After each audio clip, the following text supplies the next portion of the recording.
নমস্কার বন্ধুরা, the known unknown স্টোরিতে আপনাদেরকে স্বাগতম।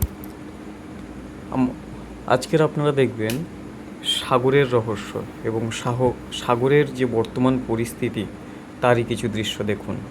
দেখলে হয়তো আপনাদের ভয় লাগবে, গা শিরিয়ে উঠবে, কিন্তু যেটা বাস্তব, আমার কাছ সেই বাস্তবটাকে আপনাদের সামনে তুলে ধরার। কেন জানেন? এই যে দুর্বিষহ এবং একটা ভয়ঙ্কর যে গ্রাস, এই গ্রাসটা হলো সমুদ্রের। কথায় আছে না যে সমুদ্র খুব সুন্দরভাবে ভালোবাসতে পারে, তবে সেই ভালোবাসাটা একটু অন্য রকমের, একটা গভীর ক্ষতের দাগ বা আঁচড় যেখানে রেখে যায়, এটা হলো সেই ভালোবাসা। দেখুন একটার পর একটা কীভাবে আমি এখন বর্তমানে যেখান থেকে দাঁড়িয়ে আপনাদেরকে এই সংবাদ দিচ্ছি বা যে ভিডিওটা আপনাদের সামনে তুলে ধরছি, সেটা হলো গঙ্গাসাগর অর্থাৎ কপিলমুনির আশ্রম, যেখানে পৌষ সংক্রান্তি এবং মকর সংক্রান্তি এই সমস্ততে, বিশেষ করে সংক্রান্তিতে, পৌষ সংক্রান্তি যেটা বলা হয় গঙ্গাসাগরে স্নান, সেই টাইমে লাখো লাখো মানুষ এখানে সমাগম। আমি সেই সাগরকে দেখাচ্ছি। আপনারা যেই সাগরকে আজও পর্যন্ত দেখে এসছেন এবং কপিলমুনিকে ভালোবেসেছেন এবং সাগরকে ভালোবেসে আসেন, ওই দূরে দেখতে পাচ্ছেন লাইন দিয়ে সব চলেছে বন্ধুর মতন একে অপরের হাত ধরে দূর সাগরে পাড়ি দিতে। ওরা যাচ্ছে বঙ্গোপসাগরে, আর আমি ঠিক বঙ্গোপসাগরের ঠিক এ প্রান্তে কপিলমুনির আশ্রমের। আমি দেখাই সেই আশ্চর্যের জিনিস, যে আশ্চর্যে আপনারাও অবাক হবেন। এই মুঠোফোনের মধ্যে দেখলে সমুদ্রের ভয়ঙ্কর ভালোবাসা, একটা একটা ঝড়ের বা একটা একটা ঢেউয়ের তাণ্ডব আপনারা দেখুন। এমনিতেই এখানকার ঋষি মুনি বা সাধক যারা আছে বা গ্রামের মানুষ যারা আছে, তাদের অবস্থা তো দেখতেই পাচ্ছেন, যেখানকার গরিব মানুষগুলো কীভাবে বেঁচে আছে। আর তারা যার সঙ্গে অর্থাৎ প্রকৃতির সঙ্গে যে লড়াইটা করছে, তার পরিস্থিতিটা একটু দেখুন যে কেমনভাবে তারা লড়াই করছে। এবং আমরা যারা দালান বাড়িতে, ফ্ল্যাট বাড়িতে বা চার দেয়ালের মধ্যে বন্দি থাকি বা অন্য নগরে থাকি, নগরের বাসিন্দা, তারা হয়তো এই দুঃখ কষ্ট আমরা উপলব্ধি করতে পারবো না।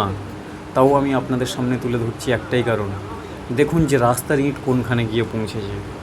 হ্যাঁ, সত্যিই দেখছেন এবং ঠিকই দেখছেন, রাস্তার ইঁট ওখানেই চলে গেছে। অষ্টম আশ্চর্য পর্যন্ত অর্থাৎ কপিলমুনির 8টা মন্দির এই নদীগর্ভে চলে গেছে। লোকে মুখে শোনা, তারাই বলছে যে চলে গেছে, আবার মন্দির হয়েছে, পুজো হয়। এই যে রাস্তা একের পর এক, এর আগে সামনে অনেক গ্রামও ছিল। এখন যেটা সমুদ্রের তাণ্ডব বা ওই যে দূরে দেখছেন যেখানে সব স্নান করছে, আনন্দ করছে, সেখানে ছিল গ্রাম। আজকে সেই গ্রাম নেই। সেখানে ছিল ঝাউবন, সুন্দর দৃশ্য, সেসব দৃশ্য আর নেই। ম্যানগ্রোভ নেই, নেই কোনো সবুজায়ন, কারণ সেগুলো সমস্ত কিছু আমাদের এই সাগর অর্থাৎ গঙ্গা মা গ্রাস করেছে। তার আগে একটা সাইক্লোন, তার আগে একটা ধাক্কা, ঢেউ, এই যে সহ্য করা বড় কঠিন। যারা এই তাণ্ডব, ঢেউ এবং প্রাকৃতিক দুর্যোগ সামনাসামনি দেখেননি বা মোকাবিলা করেননি, তারা হয়তো বুঝতে পারবেন না যে আমি কোন তাণ্ডবের কথা বলছি। হ্যাঁ, কেউ কেউ আবার ভাবছে যে হ্যাঁ, সেই শিবের গঙ্গায়ন বা ভগীরথের শঙ্খ বাজিয়ে মর্ত্যতে পৃথিবীতে প্রথম যে গঙ্গা এনেছিল সেই তাণ্ডব। অবশ্যই সেই তাণ্ডবের কিছু আংশিক, সে সময়ে যা হয়েছিল সেটা তো নয়, সে ভিডিও বা সেই চিত্র আমি আপনাদেরকে দেখাতে পারবো না, কিন্তু তার আংশিক প্রভাবে যদি এই দ্বীপের বা সাগরের বা নদী উপকূলবর্তী অঞ্চলে যদি এতটাই ভয়ঙ্কর ক্ষতি হয়ে থাকে, তাহলে তার তাণ্ডব কেমন ছিল। এই যে বস্তাতে দেখতে পাচ্ছেন, এগুলো বাঁধ মেরামতির কাজ চলছে, যে আবার সামনেই পুজো আসছে, তাই রাস্তা, নদী বাঁধ, এই নদী বাঁধ, রিং বাঁধ হচ্ছে। এই বস্তাতে মাটি, বালি সমস্ত কিছু ভরে এখানকার গরিব মানুষগুলো কাজ করছে। এবং এখানে অবশ্যই সরকার থেকে প্রচুর উন্নতি প্রকল্পে এখানে কাজ চলছে এবং এখানে ইনভেস্টও হয়েছে। সরকারও এখানে প্রচুর কাজ করছে, সেটা একবারও না বলবো না। এই যে বাঁধটা আপনাদেরকে ভালো করে দেখাই, দেখুন এই যে বাঁধটা, এখানে 4টে লেয়ার করে তারপরে এই বস্তায় মাটি ভরে রিং বাঁধগুলো দেওয়া হচ্ছে। এই যে সাদা মতন যে বস্তাটা, ওটা বস্তাও নয়, ওটা এমন এক পিভিসির বস্তা, যেখানে সমুদ্রের ওই নোনা জলেও টিকে থাকবে দীর্ঘদিন।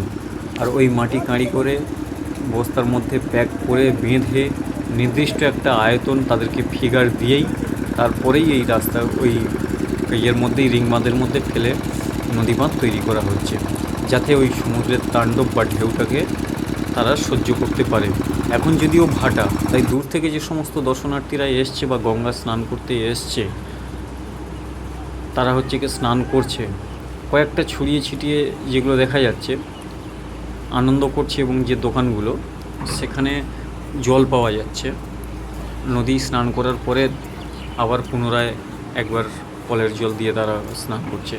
এই দেখুন আর একটা জিনিস, যেটা জেসিবি দিয়ে কীভাবে রিংমাত্রা করছে।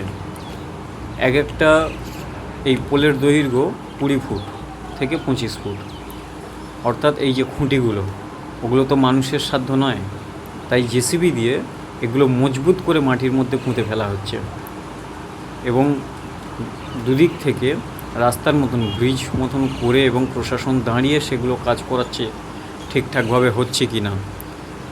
দুদিক থেকে মজবুত করে তার মাঝখানেই বস্তা দিয়ে লেয়ার তৈরি করেই তারপরে ওই মাটির বস্তাগুলো ফেলা হচ্ছে। দূরে একটু জুম করে দেখাই, ওই দেখতে পাচ্ছেন ওটা জাহাজ, মালবাহী জাহাজ, ওটা আসছে আমাদের খিদিরপুর থেকে। ইম্পোর্ট এক্সপোর্টের জাহাজ বা স্টিমার সমস্ত কিছু এখান থেকেই পার হয়। আমি দেখাই সমুদ্রের কাছের ঢেউয়ের অবস্থা, আর দূর থেকে একটু দেখাই জুম করে, ওটা হচ্ছে কি মালবাহী জাহাজ এখন বাইরে যাচ্ছে, জাহাজ ভর্তি কন্টেনার নিয়ে। আর এই যে সমুদ্রের এটা এখন যদিও ভাটা, অর্থাৎ জল কম, যখন জোয়ার হবে যেখানে কাজ করছে বা রিং বাঁধের যেখানে মাটি ফেলা হচ্ছে, যে পজিশনটাকে আপনাদের দেখালাম, সেখানেই জল পৌঁছে যায়, রাস্তাতে জল উঠে যায়। ভাটা বলে যারা দূরের দর্শনার্থীরা এসছে বা ঘুরতে এসছে, উইকেন্ডের একদিনের ছুটি কাটাতে এসছে, হ্যাঁ, তাদেরকেই দেখাচ্ছি যে তারা এখানে স্নান করেই ফিরছে। আর এই যে এরা এদিকে দিনমজুর যারা দিন আনে দিন খায়, তারা ওই জালের মধ্যে, তখন বলেছিলাম না যে 4টে লেয়ার 4টে স্তরে মাটিটাকে সুন্দরভাবে শক্ত করে মজবুত করে ভিতরা দিচ্ছে, এখানে মহিলারাও কাজ করছে। তারা কি করছে, মাথায় করে ওই মাটির বস্তাগুলো ভরে নিয়ে এসে জালের মধ্যে, এই যে জালটা আছে ভালো করে দেখুন, এই জালের মধ্যে তারা একটার পর একটা গুছিয়ে এক একটা পিলারের মতন তৈরি করছে। এই যে কাকু আনছে দেখুন, এক হাত এক মাথা থেকে আর এক মাথা, তারপরে উনি ওনার পজিশন মতন করে সুন্দর করে ওই স্টাক দিচ্ছে। এই জালে বেঁধে, অর্থাৎ সমুদ্রের ঢেউয়ের সাথে মোকাবিলা করতে হবে, এই রকম একটা পরিস্থিতি তৈরি করে এই বাঁধের মেরামতির কাজটা চলছে। আরও একটা জিনিস আপনাদেরকে দেখাই এবং বলি, এই যে বাঁধ মেরামতির কাজ, এখানে গভর্নমেন্টের অবশ্যই সাহায্য আছে বা গভর্নমেন্ট কাজ করছে, কিন্তু হুটাহুট যখন প্রাকৃতিক বিপর্যয় হয়, এই গ্রামের মানুষ, কেবলমাত্র এখানকার গ্রামের মানুষ বলবো না, অন্যান্য আইল্যান্ডের মানুষরা, দ্বীপের মানুষরা বা সুন্দরবনের বাসিন্দা বা মানুষরা, তারাও কিন্তু এই বাঁধ মেরামতিতে ঝাঁপিয়ে আসে। যারা দূর দূরান্তে আছে এবং সুন্দরবনে যারা আছে, তারা সরকারের ভরসা করতে পারে না যে কত দেরি হবে, কখন হবে না হবে। তার মাঝখানেই যদি সমুদ্রের ঢেউয়ে বা প্রাকৃতিক বিপর্যয়ে সমস্ত